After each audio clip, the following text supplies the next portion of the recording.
Assalamualaikum warahmatullahi wabarakatuh. Selamat pagi semuanya.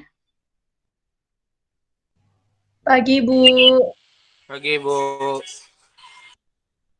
Gimana Pagi, Bu. kabarnya hari ini? Sehat, Bu. Alhamdulillah kalau sehat. Nah, sebelum memulai pelajaran, alangkah baiknya kita berdoa dulu. Nah, untuk Evan, tolong pimpin doanya ya. Oke, sebelum kita memulai pelajaran hari ini, marilah kita berdoa menurut agama dan kepercayaan masing-masing. Berdoa mulai.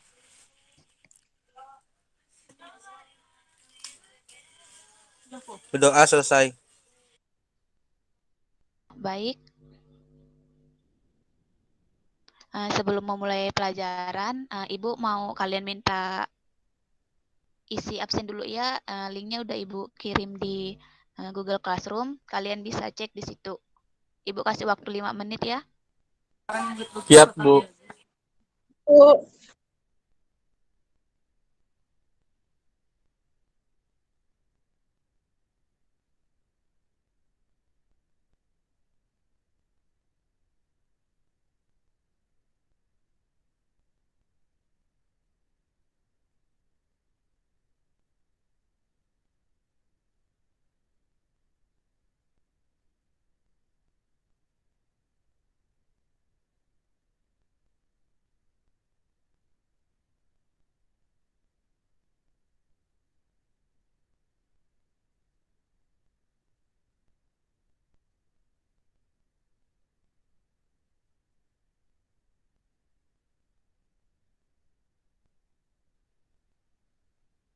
Nah, kita mulai saja ya. Semuanya udah isi absen di sini?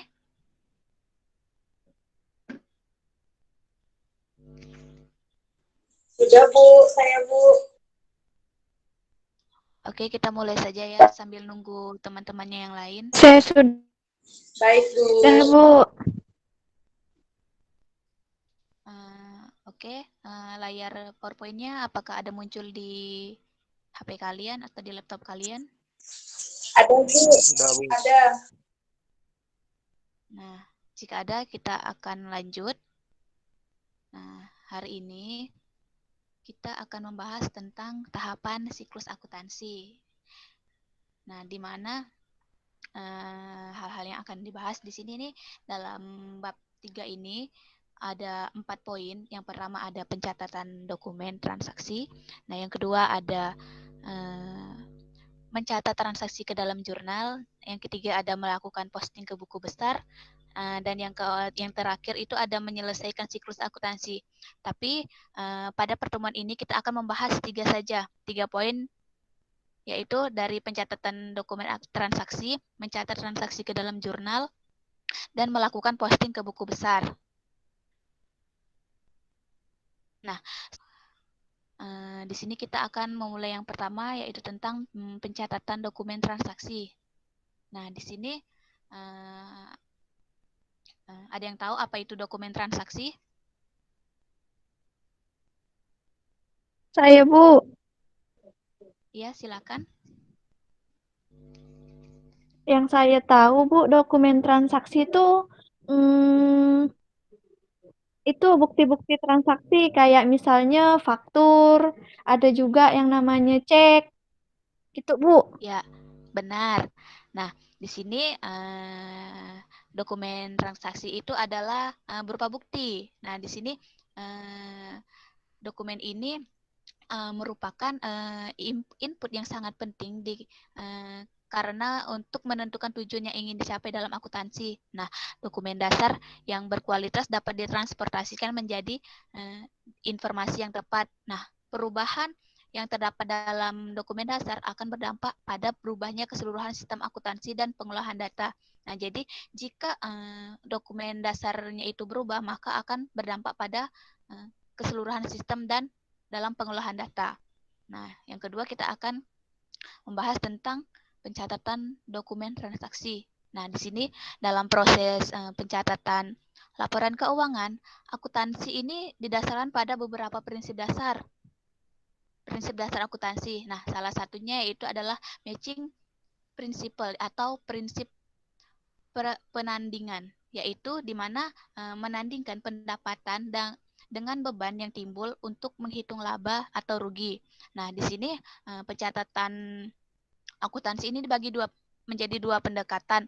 Nah, yaitu pendekatan dasar kas atau Cash Basic Accounting, yaitu metode menandingkan antara pendapatan dan biaya, di mana pendapatan dilaporkan saat uang telah diterima dan dilaporkan saat uang telah dibayarkan. Nah, di sini contohnya, misalnya perusahaan membeli suatu barang, maka misalnya perusahaan menjual suatu barangnya, maka di sini akan dilaporkan atau dicatat dalam buku dalam jurnal itu ketika uang telah diterima. Nah, begitu juga dengan biayanya. Nah, ketika pengeluaran untuk membayar, misalnya kayak membayar gaji karyawan, maka itu akan dilaporkan saat uang itu telah dibayarkan atau diterima oleh karyawannya. Nah, berbanding terbalik dengan akuntansi dasar yang akrual yang kedua atau accrual basis of accounting, di mana pendapatan ini dilaporkan pada saat terjadinya transaksi dan biaya itu dilaporkan pada saat biaya tersebut diperlukan untuk menghasilkan pendapatan, seperti itu. Nah, di sini kebalikannya, misalnya untuk pendapatan ini tidak membutuhkan ketika uang diterima, itu tidak dibutuhkan, tetapi ketika terjadinya transaksi maka itu pada accounting dasar akrual ini sudah bisa dilaporkan. Sama juga halnya dengan biaya. Nah, ketika pada saat biaya itu diperlukan, maka sudah bisa dilaporkan tanpa harus menunggu uang itu diterima, seperti itu. Sampai di sini ada yang ingin ditanyakan?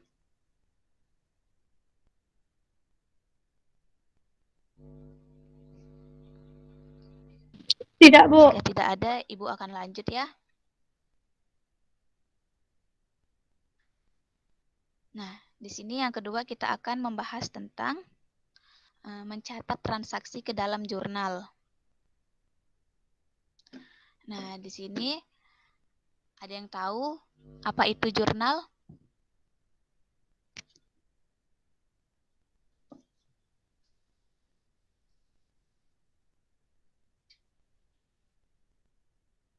Nah, di sini jurnal itu berasal dari bahasa Perancis, yaitu journal, yang berarti buku harian. Nah, jadi jurnal di sini itu diartikan sebagai buku harian yang digunakan untuk mencatat semua transaksi yang berupa pendebitan dan pengkreditan, serta penjelasan yang diperlukan secara kronologis. Nah, jadi jurnal di sini digunakan untuk mencatat semua transaksi, baik itu penjualan, penerimaan, atau pengeluaran kas, itu semuanya dicatat di dalam jurnal ini. Nah, di sini jurnal ini dibagi menjadi dua, yaitu jurnal khusus dan jurnal umum. Nah, di sini yang pertama kita akan membahas jurnal umum. Nah, jurnal umum di sini adalah jurnal yang digunakan untuk mencatat segala jenis bukti transaksi keuangan yang muncul akibat terjadinya berbagai transaksi keuangan perusahaan dalam satu periode tertentu. Jadi, di sini jurnal umum ini digunakan untuk mencatat segala jenis transaksi apapun yang muncul dalam transaksi perusahaan. Itu yang biasa digunakan itu satu periode. Nah, satu periode ini biasa itu 1 tahun, dihitung dari bulan Januari sampai dengan tutup buku itu biasanya bulan Desember. Nah, di sini ada bentuknya. Untuk bentuk jurnal umum di sini seperti ini. Yang pertama terdiri tanggal. Nah, tanggal ini ditulis kapan terjadinya transaksi. Misalnya tanggal 28 Oktober 2020. Jadi di sini ditulis 28 Oktober 2020. Nah, nomor SB ini adalah nomor kode bukti transaksi. Nah, selanjutnya ini yang ketiga ada kolom akun dan keterangan. Jadi di sini nih kita akan diisi dengan akun, misalnya kayak akun penjualan, keterangannya seperti menjual barang dagang seharga seberapa gitu. Nanti akan ditulis di debit dan kreditnya. Dan untuk ref sendiri di sini ini adalah singkatan dari reference. Di sini adalah tanda bukti transaksi yang sudah diposting ke dalam akun buku besar. Nah, jadi ini ref. Sampai di sini apakah ada yang ingin tanyakan atau tidak mengerti? Atau sudah jelas? Sudah paham. Belum, Bu. Belum ada yang ingin ditanyakan. Baik. Ibu anggap itu udah paham ya yang untuk jurnal umumnya.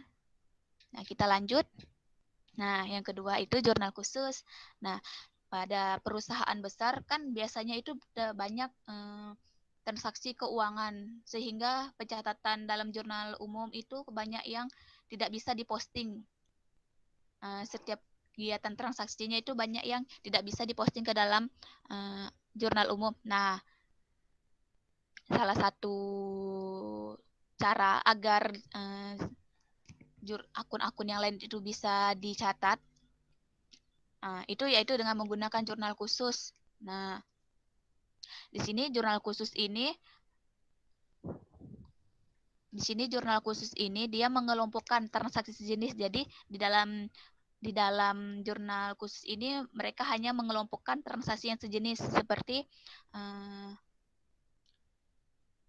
akun penjualan dikelompokkan dengan penjualan, pengeluaran dengan pengeluaran, seperti itu.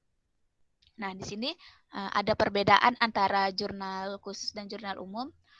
Untuk jurnal umumnya, yang pertama itu digunakan untuk mencatat semua transaksi. Nah, jadi di dalam jurnal umum nih, semua transaksi itu bisa dicatat ke dalam jurnal umumnya. Nah, yang kedua itu adalah bentuk buku hariannya itu dengan 2 lajur. Nah, jadi jurnal umum ini lebih sederhana daripada jurnal khusus bentuknya.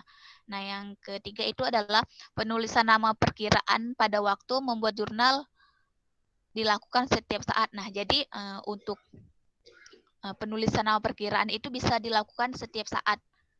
Nah, yang keempat, postingan dilakukan setiap terjadi transaksi. Nah, jadi setiap transaksi itu bisa dimasukkan ke dalam jurnal umum. Nah, yang terakhir itu adalah pekerjaan pencatatan dapat dilakukan oleh satu orang. Nah, jadi untuk mencatat jurnal umum ini hanya dapat dilakukan oleh satu orang saja.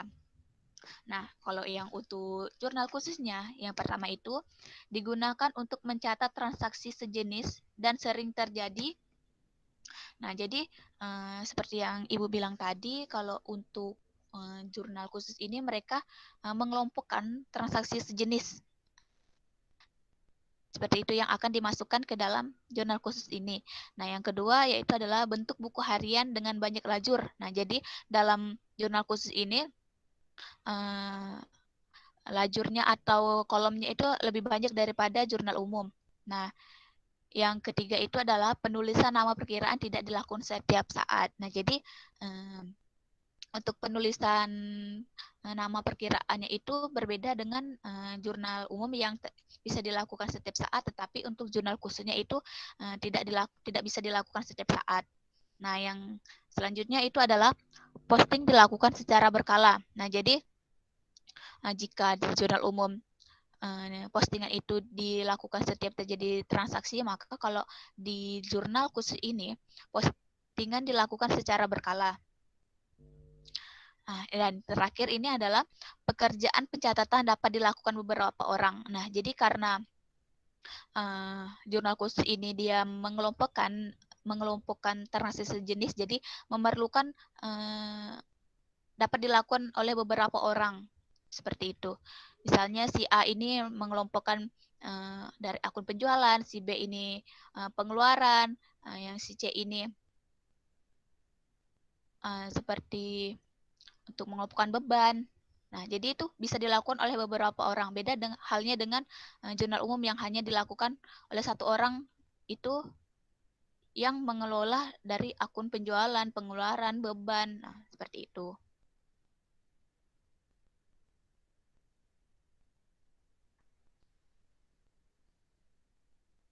Nah, selanjutnya di sini ada jenis jurnal khusus. Nah, seperti yang Ibu bilang tadi, kalau jurnal khusus ini adalah jurnal yang dimana dia mengelompokkan transaksi sejenis. Nah, jadi di sini itu jenisnya itu dibagi menjadi 5. Yang pertama itu adalah jurnal pembelian, di mana jurnal barang dagang secara kredit.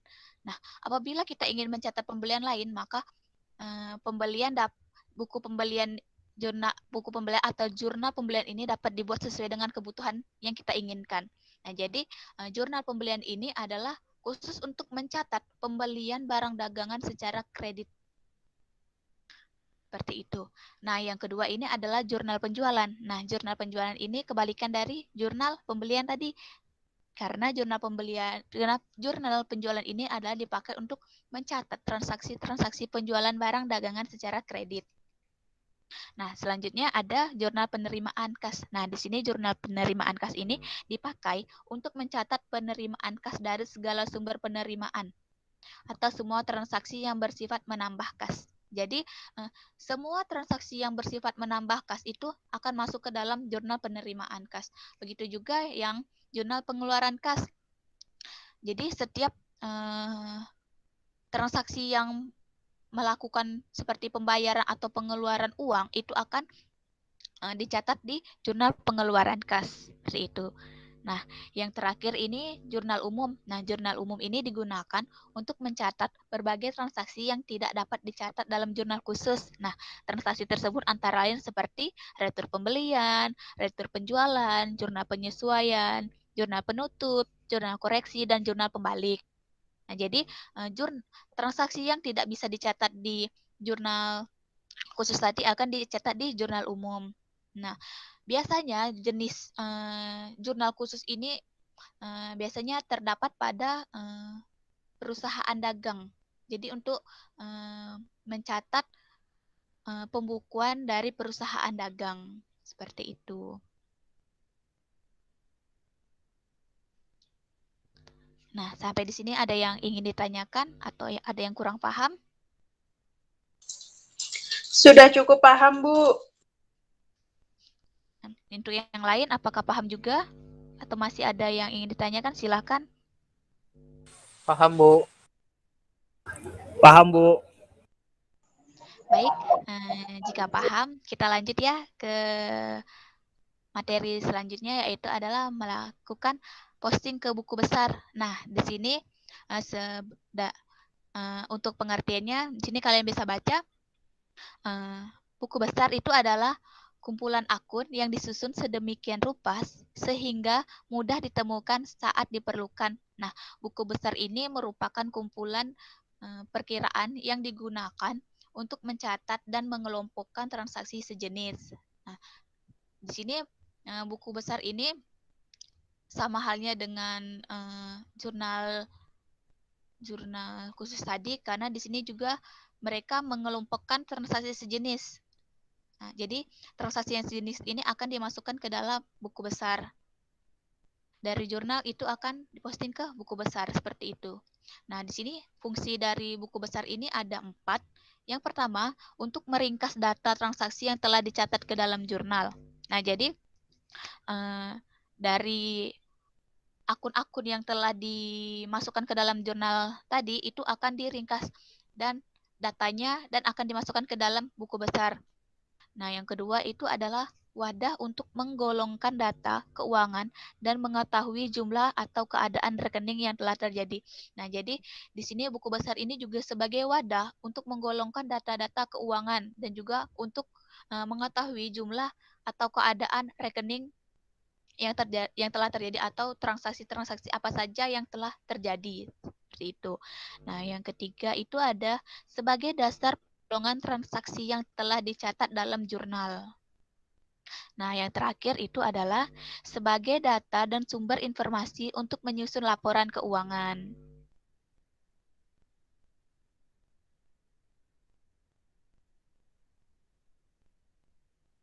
Nah, yang kedua, di sini ada bentuk buku besar. Nah, di sini bentuk buku besar ini tergantung pada kebutuhan tiap-tiap perusahaan. Jadi masing-masing perusahaan itu bisa saja beda-beda untuk bentuk buku besarnya, tidak bisa sama. Nah, bentuk yang biasa digunakan oleh perusahaan itu seperti yang pertama itu ada bentuk T. Nah, di sini bentuk T atau bentuk sederhana ini digunakan untuk mempermudah pengenalan bentuk dan cara pencatatan transaksi yang akan dicatat pada sisi debit dan sisi kredit. Nah, bagian kiri itu disebut sisi debit dan bagian kanan itu disebut sebagai sisi kredit.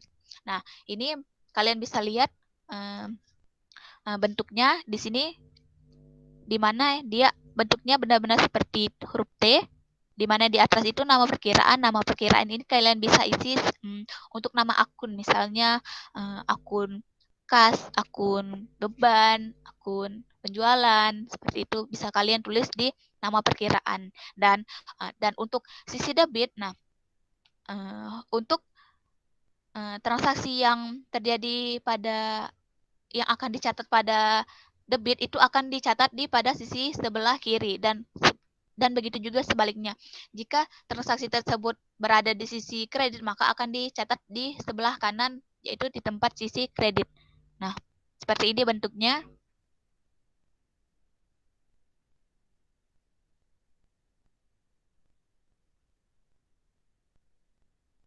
Nah, yang kedua ini adalah bentuk sekontro.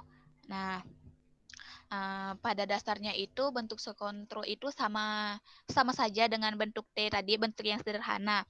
Perbedaannya itu hanya pada kolom tanggal, keterangan, reference atau ref, dan kolom jumlah, baik di bagian debit dan di bagian kredit. Nah, jadi untuk di bentuk sekontro ini mereka dibagi dua. Jadi itu untuk sisi debit itu mereka memiliki tanggal, keterangan, reference, debit, dan juga untuk di sisi kredit juga mereka memiliki tanggal, keterangan, ref, dan kredit. Nah, jadi misalnya pada tanggal 1 November itu keterangannya apa, nanti ditulis di pada, misalnya dia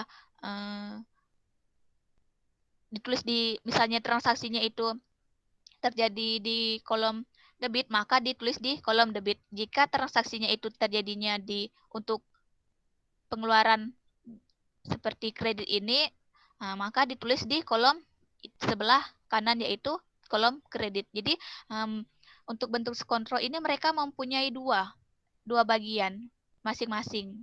Beda halnya dengan bentuk T tadi. Nah, bentuk T itu mereka hanya memasukkan jumlahnya saja di sebelah kredit, sebelah kanan dan sebelah kiri. Cuman kalau untuk bentuk sekontro ini mereka ditambah dengan adanya tanggal, keterangan, reference, seperti itu. Nah, sampai sini ada yang ingin ditanyakan? Bu, saya ingin bertanya. Ya, silahkan. Tadi kan Ibu bilang kalau setiap perusahaan menggunakan pencatatan yang berbeda. Gimana sih Bu cara membedakan untuk setiap perusahaan bagusnya menggunakan pencatatan yang mana ataupun bentuk yang mana? Sekian Bu pertanyaan dari saya. Baik. Untuk setiap perusahaan itu kan mereka memiliki transaksinya masing-masing. Nah, jika seperti ini tadi, untuk yang bentuk T ini kan dia digunakan untuk mempermudah pengenalan bentuk dan cara pencatatan transaksi. Nah, jadi yang untuk bentuk T ini mereka nih lebih simpel, lebih sederhana. Jadi tinggal disamakan saja akun yang sejenisnya itu, nanti misalnya kasnya itu, misalnya nama perkiraannya itu ada kas kan. Nah, jadi nanti kas itu yang masuk ke debit itu berapa, yang kredit itu berapa, jadi ditulis di bentuk yang T. Nah, kalau untuk yang bentuk yang sekontro ini, dia itu sama saja, cuman itu ditambah tanggal, keterangan, sama reference. Itu biar kita tahu tanggal berapa transaksinya, terus tuh keterangan pada tanggal tersebut, misalnya pada tanggal 1 kita membeli barang, jadi keterangannya membeli, sejumlahnya itu berapa, nanti ditulis di kolom debit, seperti itu. Nah, untuk perusahaan itu alangkah baiknya mereka menggunakan bentuk yang mana itu tergantung lagi pada perusahaannya dan juga jenis transaksinya. Jika jenis transaksinya mereka itu lebih sedikit, bisa saja mereka itu menggunakan bentuk T yang lebih sederhana daripada bentuk skontro ini. Nah, jika transaksinya banyak, bisa saja mereka menggunakan bentuk yang skontro ini. Jadi untuk bentuk mana yang digunakan oleh perusahaan itu tergantung pada perusahaannya itu, dan untuk yang lebih baik untuk mana yang lebih baik antara kedua bentuk ini, nah itu tergantung dari jenis transaksinya seperti itu. Apakah mengerti? Mengerti, Bu. Terima kasih, Bu, penjelasannya. Oke, sama-sama. Ada yang ingin ditanyakan lagi? Tidak, Bu. Oke, jika tidak ada, kita lanjut lagi ya. Nah, di sini yang selanjutnya di sini ada bentuk saldo tunggal. Nah, pada akun bentuk saldo tunggal ini, penentuan saldo itu dari akun ditentukan setiap terjadinya transaksi. Nah, di sini bedanya dengan yang bentuk skontro sama bentuk T itu adalah di sini mereka ditambahkan saldo. Di akhir tabelnya ini mereka ditambahkan saldo.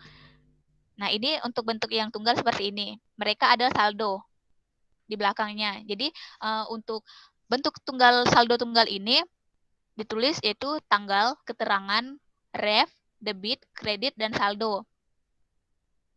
Seperti itu.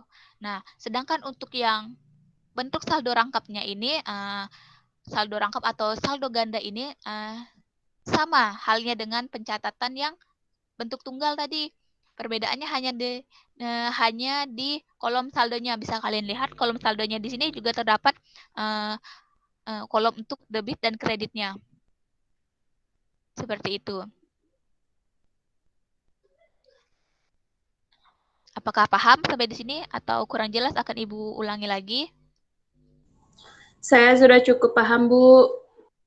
Nah, sampai di sini bisa kan kalian bedakan masing-masing dari bentuk ini, bentuk buku besar ini dari yang bentuk T seperti ini, bentuk T.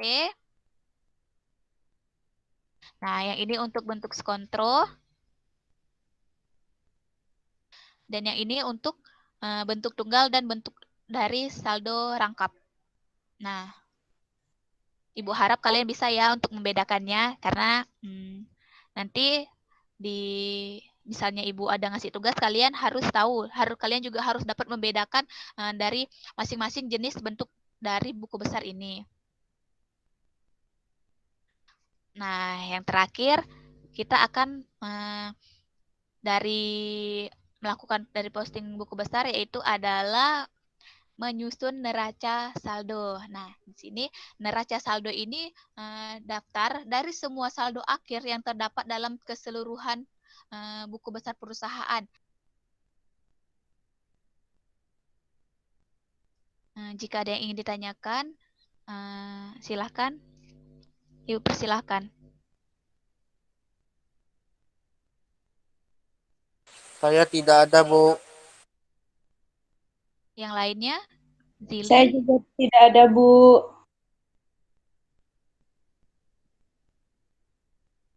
Yunita, Nina, tidak ada yang ingin ditanyakan? Tidak ada, Bu. Sudah paham. Baik. Nah, sebelum Ibu akhiri, untuk pertemuan selanjutnya, Ibu mau kalian baca-baca lagi tentang materi yang Ibu bahas hari ini. Untuk materinya itu akan Ibu kirim ke Google Classroom. Jadi kalian bisa pelajari PPT-nya yang tadi. Jika kalian kurang mengerti, kalian bisa WA Ibu atau langsung tanyakan saja komentar di Google Classroom. Oke? Baik, Bu. Baik, Bu. Baik, Bu. Nah, juga pelajari materi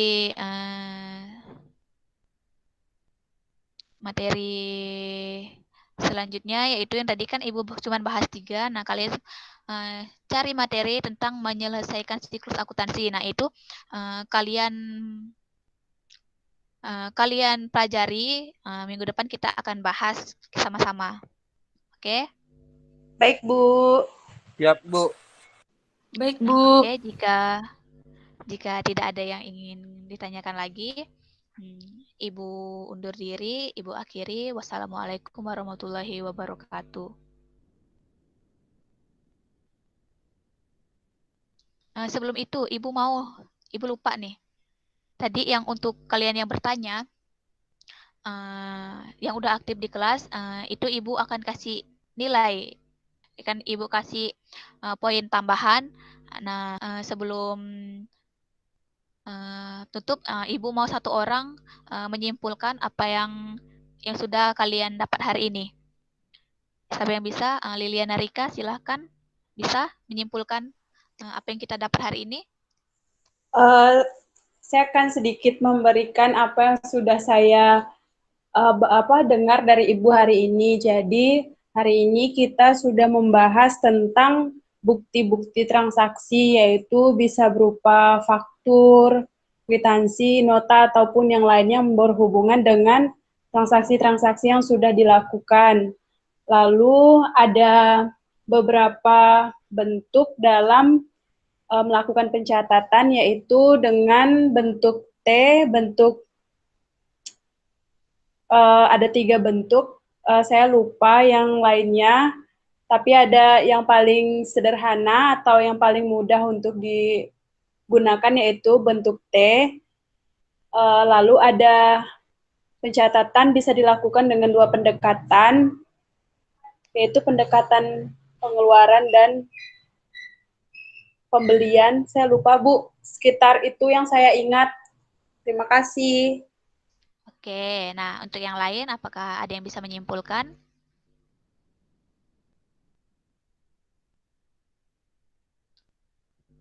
Nah, jika tidak ada, nah benar apa yang tadi kawan kalian itu omongkan bahwa contoh dari dokumen transaksi itu seperti faktur dan lain-lainnya. Nah, yang untuk pencatatan tadi, untuk pencatatan dokumen transaksi ini dibagi menjadi 2, itu yang pertama tadi adalah akuntansi dasar kas atau kas basis of accounting. Di sini adalah untuk menandingkan antara pendapatan dan biaya. Nah, yang kedua itu adalah akuntansi dasar akrual atau accrual basis of accounting, di mana pendapatan ini dilaporkan pada saat terjadinya transaksi dan biaya ini dilaporkan pada saat biaya tersebut itu diperlukan. Jadi pada saat biaya itu diperlukan maka bisa dilaporkan pada saat itu. Nah, yang untuk pencatatan bentuk dari buku besar tadi, nah, yang pertama itu betul, yang paling sederhana itu adalah bentuk T. Nah, yang kedua itu ada bentuk skontro. Yang ketiga ada bentuk saldo tunggal. Dan yang keempat ada bentuk saldo rangkap. Seperti itu. Nah, sampai di sini ada yang ingin ditanyakan? Jika tidak ada, Ibu akan akhiri. Tidak, Bu. Nah, oke. Sekian yang dapat Ibu sampaikan, kurang lebihnya Ibu mohon maaf. Wassalamualaikum warahmatullahi wabarakatuh. Selamat pagi semuanya. Pagi, Bu. Terima kasih, Bu.